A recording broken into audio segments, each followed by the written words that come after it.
Parisiens et parisiennes, bonsoir à vous. Et oui, bonsoir, bonsoir, bonjour peut-être, parce que voilà, il est un peu midi quand même. Je m'emballe un peu trop. Bonjour à tous, et comme vous avez vu hier, on a eu notre cher Gianluigi Buffon qui quitte. Attendez, il y a un peu trop de soleil. Qui quitte le Paris Saint-Germain. Voilà, je vais vous expliquer pourquoi il quitte le Paris Saint-Germain avec les infos que j'ai pu avoir. Donc voilà. Me donner mon avis sur Gianluigi Buffon sur sa saison. Et voilà. Donc pourquoi Gianluigi Buffon quitte le Paris Saint-Germain? Bah, son contrat a été... enfin, son contrat. Pour sa prolongation, ça a été retardé un max de temps. En gros, il devait passer... avoir un rendez-vous avec le directeur sportif et Nasser pour, si je dis pas de conneries, début mai.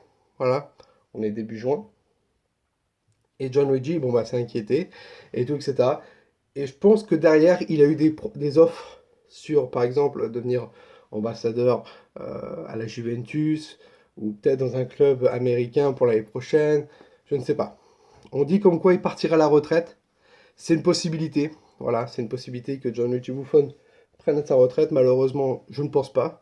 Euh, il nous a laissé un message d'adieu, vraiment, euh, comment, pour remercier de son aventure un an à Paris. Voilà. Euh, Vraiment, moi, c'était un gardien, c'est une légende, ce mec. Il est arrivé, oui, en légende au PSG, quoi. Après, il y a des circonstances où il y a certains supporters qui n'étaient pas très contents de sa venue. Voilà, parce qu'ils disent, ouais, c'est Papy Bouffon et tout, etc. Il est trop vieux, il fera jamais ce qu'il a fait à la Juventus, nanana, nanana. Et ben, vous savez quoi, pour moi, juste, je vais vous donner mon avis. Moi, j'étais très content que Buffon arrive. C'était l'un des meilleurs gardiens au monde. Et c'est, voilà quoi, c'est... Entendre des personnes qui le critiquaient H24 en disant mais il fera rien et tout, etc.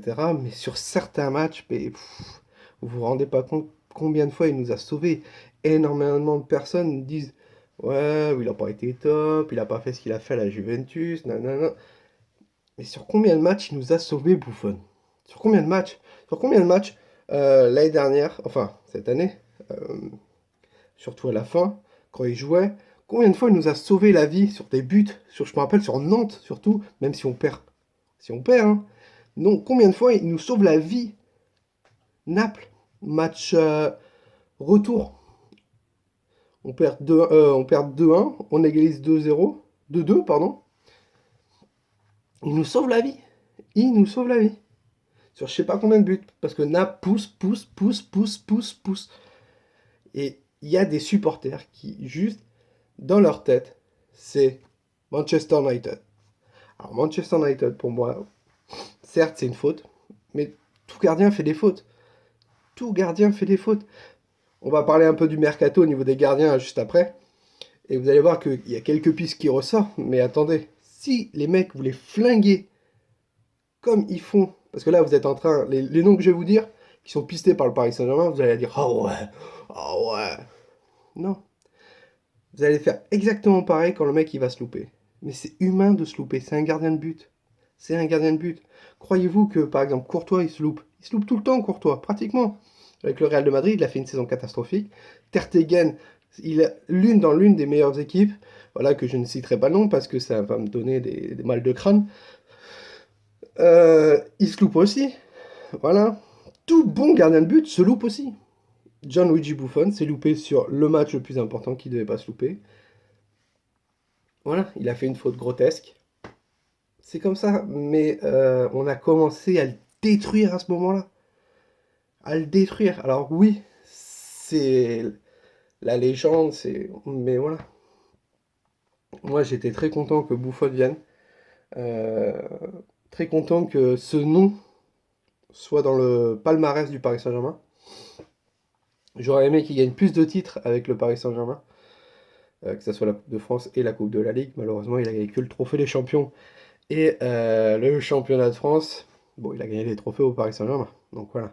C'est comme Beckham quand Beckham est venu. Beckham, Je crois qu'il a gagné une coupe de la Ligue, si je dis pas de conneries, et championnat de France. Mais énormément de personnes l'avaient critiqué, je me rappelle. Ouais, il fait pas pareil comme il était au Real, il fait pas pareil comme il était à Los Angeles. Mais ouais, mais à un moment donné, avec l'âge, c'est plus ça.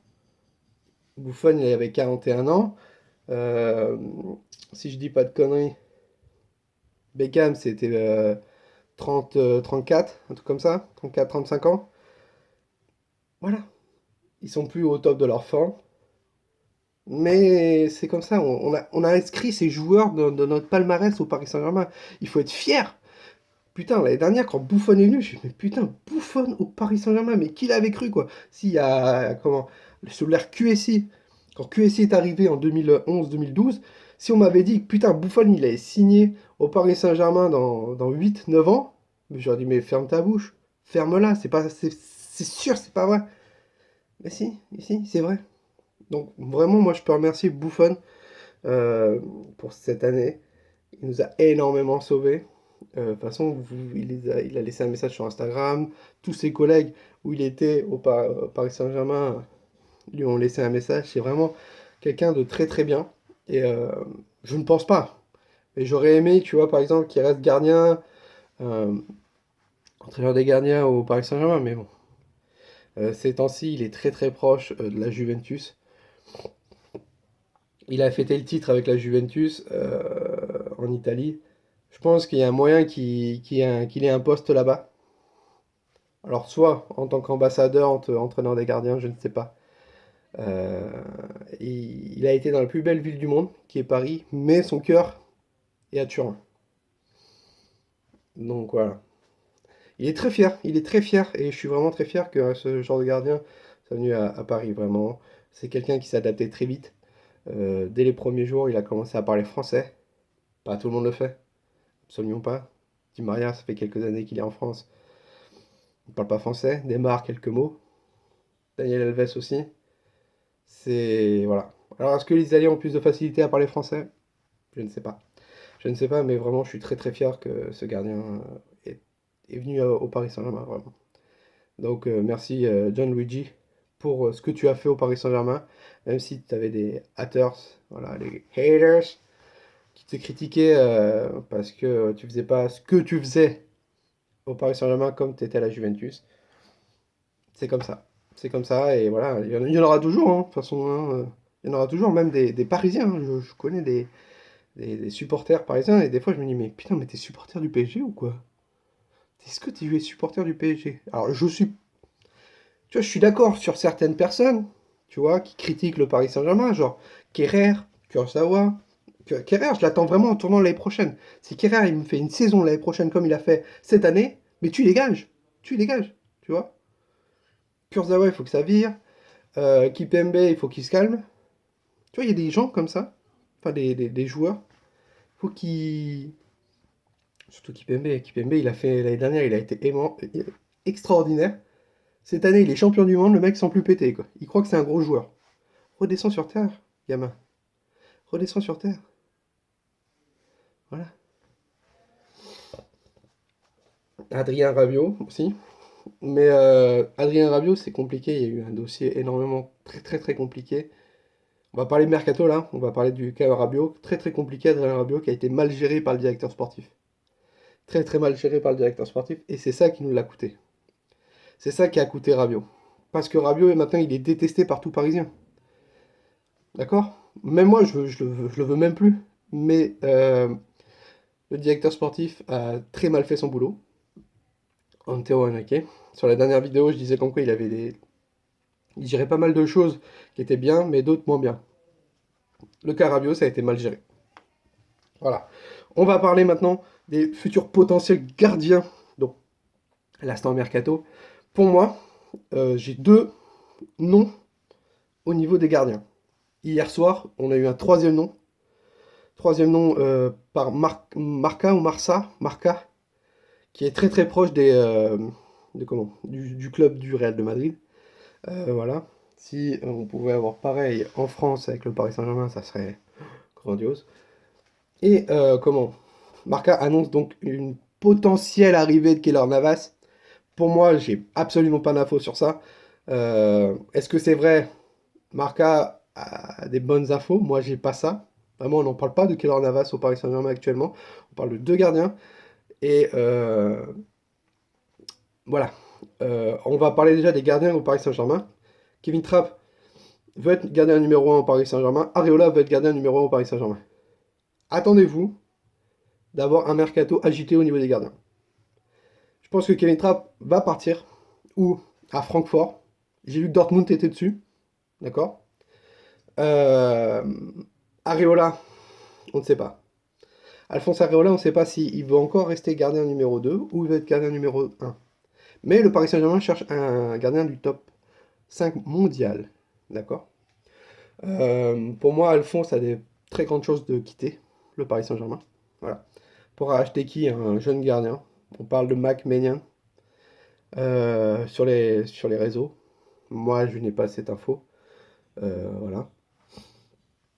C'est une possibilité, mais voilà. Après,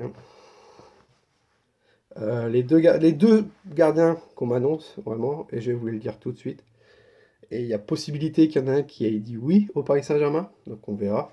Après, niveau transfert, vous savez, vous enflammez pas, hein, mais tout peut se passer. Si Buffon quitte le Paris Saint-Germain, c'est qu'il y a un des gardiens du top 5 mondial qui a dit oui au Paris Saint-Germain. Pour l'instant, il n'y en a que deux qui en sont pistés. Je vais vous les dire. Hugo Lloris, le gardien français, champion du monde, qui est pisté par le Paris Saint-Germain. On dit oui, il fera jamais son retour en France. Il y a une possibilité. Voilà. Pardon, ça a coupé, je suis désolé. Et deuxième gardien, euh, David De Gea. De Gea, il lui reste un an de contrat. Voilà, parce que la clause de Manchester United a été activée. Il lui reste un an de contrat. United, je crois, est en Europa League, si je dis pas de bêtises. Ça l'intéresse vraiment pas de rester à United. Le Paris Saint-Germain est prêt à doubler son salaire, voire tripler, pour qu'il vienne.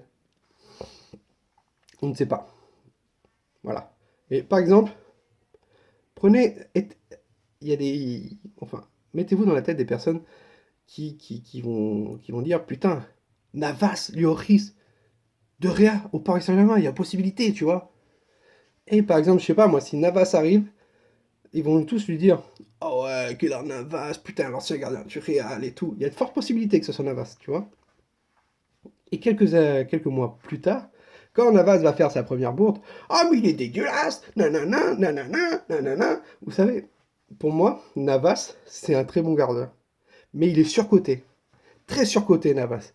Juste parce que le mec a été au Real de Madrid, voilà. Juste le mec a été au Real de Madrid. Il a gagné trois fois la Ligue des Champions, je crois. Ouais. Et on lui dit, mais putain, c'est le meilleur gardien au monde. Non, non. Navas est surcoté. Pour moi, c'est pas une bonne idée, tu vois, Navas. Mais il y a possibilité. Après, je serais très content qu'il vienne, hein. Mais pour les arrivées, ça sera après le 1er juillet, parce que le Paris Saint-Germain doit vendre pour le fair play financier avant le 30 juin. Au niveau départ, pour l'instant, on parle de Meunier qui partirait, voilà, entre 20 à 30 millions. Nkunku qui partirait, voilà. Après, on n'a pas d'autres. C'est ces deux-là pour l'instant. Si on vend Nkunku et comment et Meunier, on sera tranquille pour le fair play financier. On aura vendu 3-4 joueurs, Lo Celso, Krikoviak et peut-être 3 joueurs, peut-être Meunier.